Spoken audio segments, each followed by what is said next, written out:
And it was over a week ago that Hurricane Fiona pounded the island of Puerto Rico. More than 40% of those there still do not have electricity, while agricultural crops have been also severely damaged by the winds and the rain. The impact is big. We are joined by Armando Valdes-Prieto. He's the lawyer and former director of Puerto Rico's Office of Management and Budget. Good to have you on the show, sir. You know, the hurricane season, I don't recall a time when we were so focused on the impacts of it, but I think it's because we're seeing more and more hurricanes, and obviously through technology we're watching it closer and closer. What are the real concerns about the current hurricane, Hurricane Ian, that's now headed towards Florida, as you heard from Nitza? Well, certainly in Florida, the concern would be the catastrophic nature of this hurricane heading towards an area that historically, for the past 101 years, has not seen something as significant as what's bearing down on them.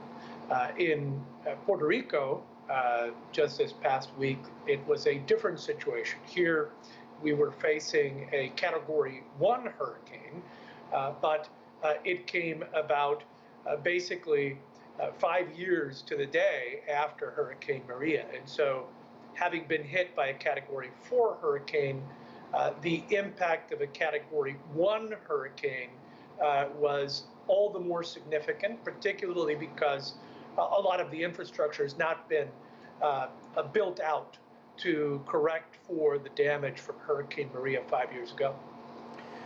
It's obvious that preparations for these massive weather events is critical. And I mean preparations, I don't mean just boarding up the windows, but I mean a clear line of plan and direction from government officials. And you were a part of a lot of that planning.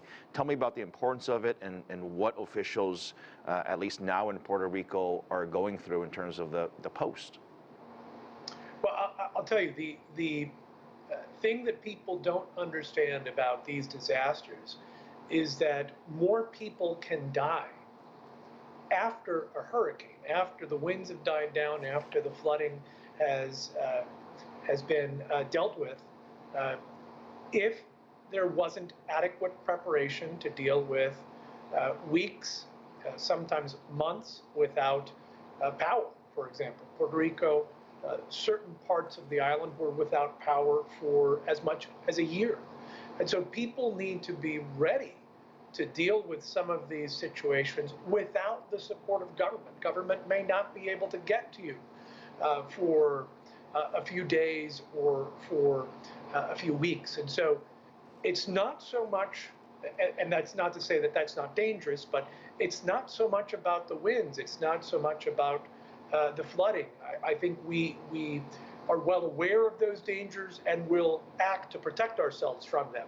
It is the circumstances that are left behind after a disaster like this that most people aren't necessarily thinking about, and those can be the most deadly.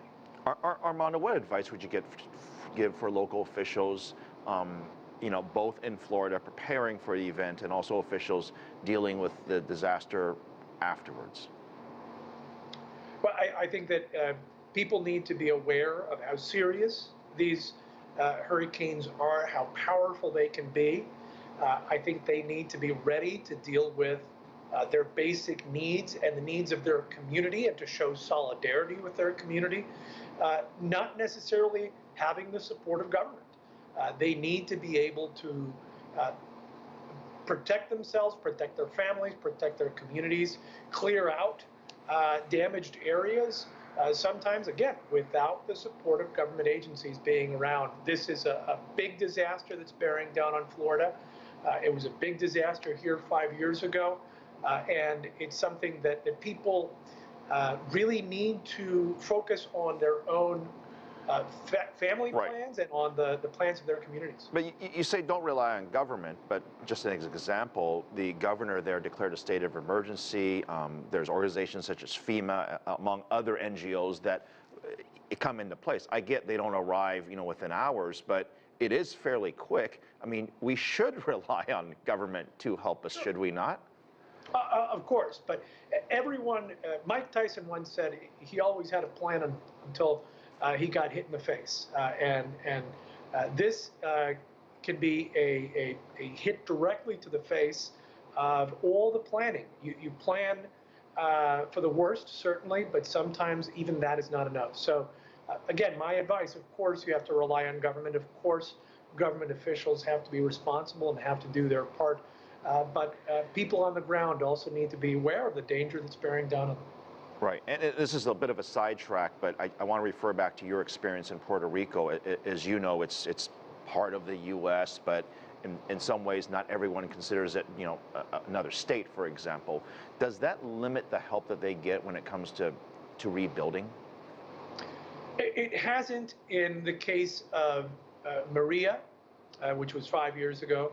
I think that what has most affected the rebuilding process here has been bureaucratic red tape. The amounts of money that have been assigned to Puerto Rico are actually pretty significant, even compared to actual states of the Union.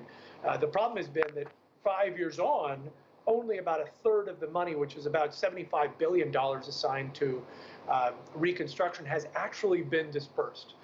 And a lot of that has to do with the red tape. A lot of that has to do with a number of corruption cases that over the past 18 months have impacted Puerto Rico, and that has made federal government officials a little more cautious in terms of how money is spent.